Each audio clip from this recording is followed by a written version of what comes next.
అలాగే రౌడీజం చాలామంది మనకి ఈ సందర్భంగా నాకు మన నాయకులందరూ కూడా తెలియజేస్తాను, ముఖ్యంగా కొద్దిమందికి అది మీకు అర్థమవుతుంటుంది నేను ఎవరి గురించి మాట్లాడతాను. రౌడీజం దయచేసి మీరు నమ్మకండి.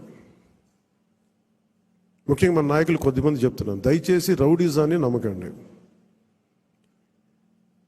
మెత్తగా ఉన్న నాయకుల మీద, ఏం మాట్లాడిన నాయకుల మీద మీరు వచ్చి మాట్లాడాలి కానీ తిట్టడాలు కానీ చేస్తే నాకు ఆ భయాలు లేవు. మీరు అది గుర్తుపెట్టుకోండి. వైసీపీ లాంటి ఒక గుండా పార్టీని ఎదుర్కొని వచ్చిన వాడిని మీరు నన్ను బెదిరించగలరా? మీరు ఆలోచించండి. కొంచెం లోతుగా మీరు అధ్యయనం చేయాలి దాన్ని. ఎందుకంటే మాట కావాల్సిన సంస్కారం కావాలి. ఇక్కడ మీరు కూర్చోబెట్టి బెదిరించేసి సామాజిక మాధ్యమంలో మన నాయకులు మీరే తిడతా ఉంటే నేను మిమ్మల్ని వదులుకోవడానికి సిద్ధంగా ఉంటాను, గుర్తుపెట్టుకోండి. ఈ వీడియో కానీ మీకు నచ్చినట్లయితే లైక్, కామెంట్, షేర్ చేయండి. మరిన్ని అప్డేట్స్ కోసం సబ్స్క్రైబ్ చేయండి.